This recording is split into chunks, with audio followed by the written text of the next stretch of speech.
अस्सलाम वालेकुम, कैसे हैं आप लोग। आज आपके लिए केस नंबर 80 मैं करने लगी हूँ। ये मैंने पास्ट FCPS2 थ्योरी पेपर में से लिया question.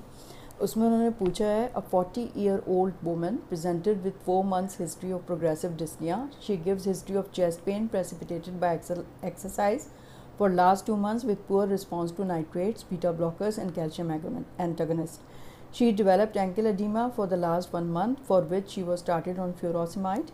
Type 2 diabetes was discovered 2 years ago and managed by diet alone.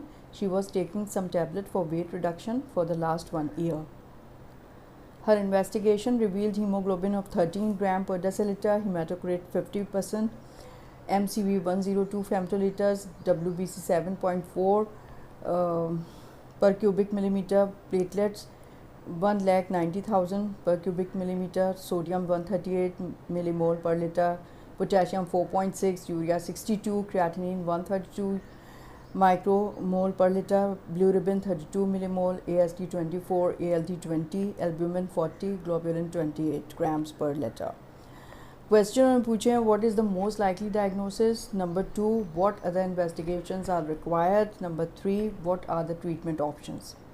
अब इसमें मतलब देखने की ये चीज़ है कि 40-year-old वुमेन है, 4 मंथ से उसको डिस्निया हो रहा है प्रोग्रेसिव, और चेस्ट पेन प्रेसिपिटेट हो जाता है एक्सरसाइज के फॉर लास्ट 2 months, लेकिन ये कि वो जो उसके लिए नाइट्रेट्स वगैरह से कोई फ़र्क नहीं पड़ रहा है। ठीक है, एंकल एडिमा भी हो गया 1 महीने से, और फ्यूरोसिमाइड ले रही है, डायबिटीज़ भी है, सिर्फ उसकी डाइट से वो कंट्रोल की भी है, और वेट रिडक्शन की वो कोई टैबलेट ले रही है। ये नोट करने वाली चीज़ है, ठीक है।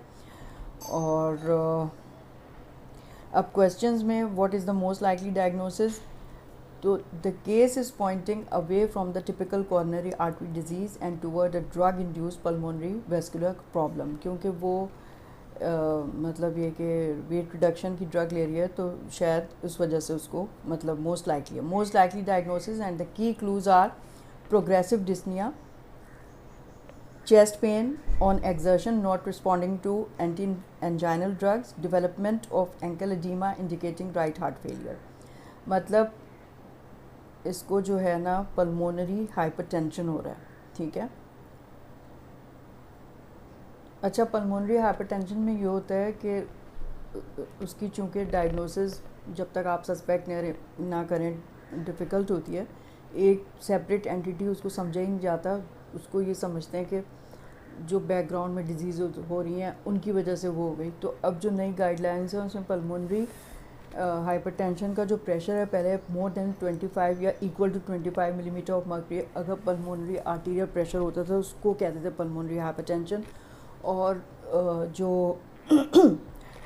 वो है पेरिफेरल वेस्कुलर रेजिस्टेंस, वो 3 या मोर देन 3 वुड यूनिट्स अगर होती थी तो उसको कहते थे। अब उन्होंने कहा है क्योंकि डायग्नोज ही नहीं हो पाता, तो अब पल्मोनरी आर्टीरियल प्रेशर अगर मोर देन 20 कर दिया है, 25 से 20 कर दिया है, 20 मिलीमीटर ऑफ मर्क्यूरी हो तो उसको पल्मोनरी हाइपरटेंशन डायग्नोज करेंगे। और अगर peripheral vascular resistance more than या इक्वल टू 2 वुड यूनिट्स में नापते हैं उसको, तो फिर पल्मोनरी हाइपरटेंशन होगा, ठीक है। और पल्मोनरी हाइपरटेंशन जो है इसमें तो खैर ड्रग इंड्यूस्ड का इंडिकेशन उन्होंने दिया हुआ है, वरना तो ज़्यादातर ये हो रहा होता है कि लेफ़्ट हार्ट डिजीज़ या क्रॉनिक लंग डिजीज़ की वजह से डेवलप होता है ना।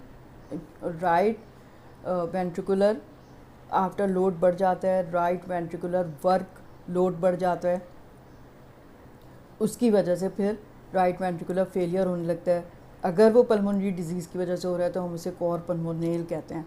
अच्छा, इसकी जो सिम्टम्स हैं वो यही होते हैं कि प्रोग्रेसिव डिस्निया होता है, फटीग होती है, और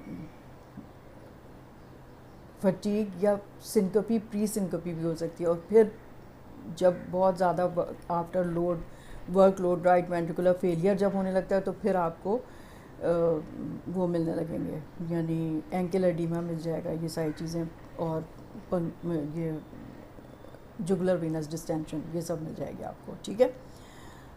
over time pulmonary arterial hypertension leads to increase pulmonary vascular resistance, right ventricular right ventricular strain cor pulmonale explains ankle edema. Number 3, reduce oxygenation with secondary polycythemia, increase hematocrit. ठीक है, तो इसमें increase hematocrit इस patient का आया हुआ है 50%.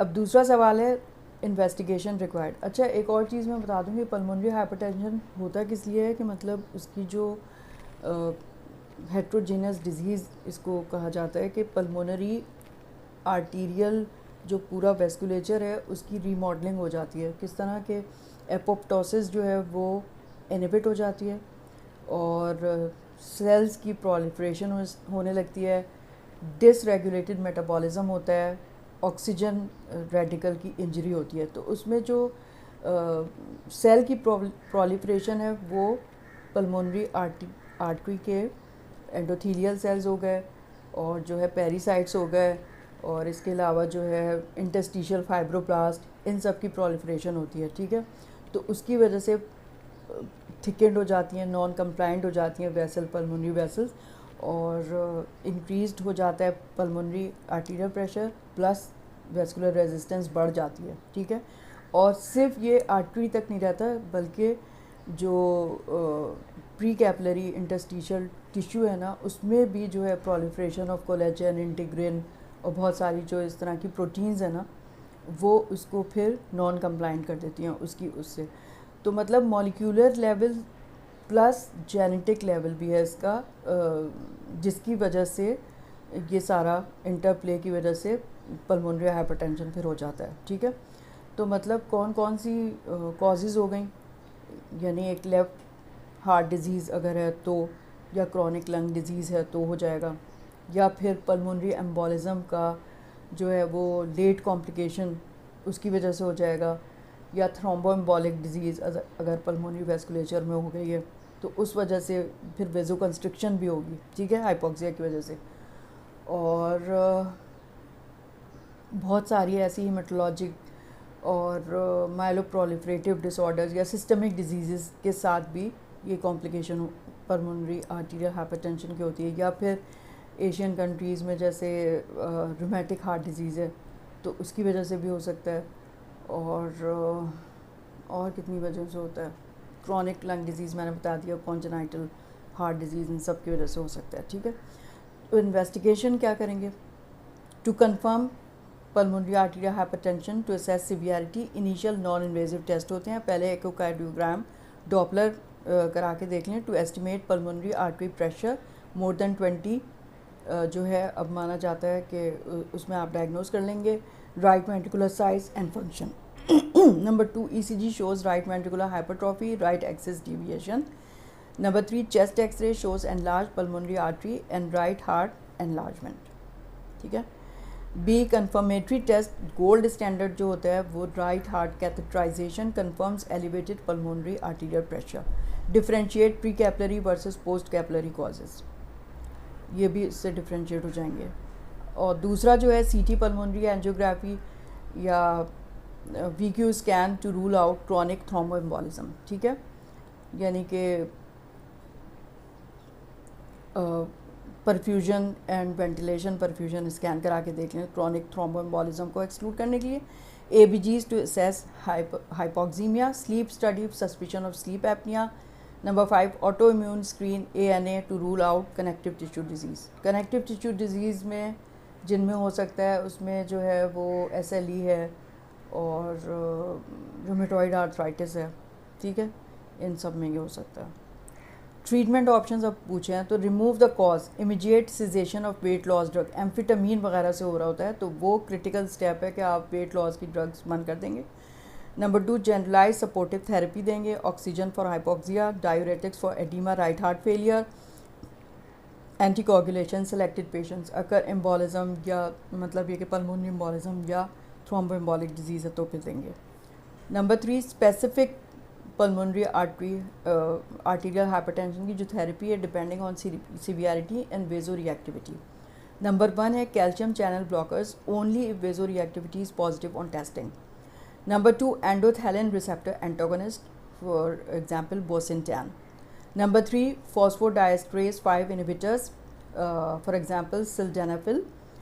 Number 4 prostacyclin analogues, जो मतलब ये के विजुडाइलेटर्स हैं, एपोप्रोस्टिनॉल। और फाइनली जो है लंग ट्रांसप्लांटेशन है रिफ्रैक्टरी केसेस में। लेकिन उससे पहले जो है ना, उसमें एक चीज़ और समझने की है कि जो वो मैंने आपको बताया मॉलिक्यूलर लेवल में जो होता है कि सेल्स की प्रोलिफरेशन हो रही होती है पल्मोनरी आर्टरी की एंडोथेलियल वॉल में, फाइब्रोब्लास्ट जो हैं एडवेंटिशियल टिश्यू में, इन सब का।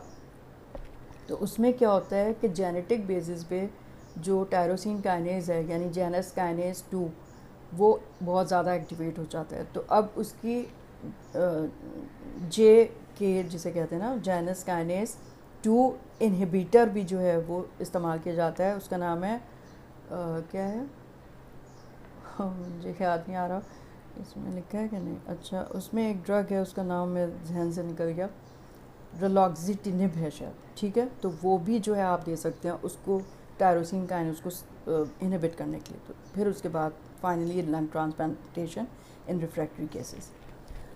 तो this is most consistent with drug induced pulmonary arterial hypertension leading to right heart failure, cor pulmonale. The use of weight loss medication is the diagnostic clue, and confirmation requires echocardiography followed by right heart catheterization. ठीक है। तो reference मैंने इसका लिया है Harrison's principle of internal medicine 22nd edition 2025। ठीक है। तो आप please let me know how did you find this case. ठीक है, नेक्स्ट टाइम फिर किसी और केस में मुलाकात होगी। Okay, thank you so much. खुदा हाफिज़।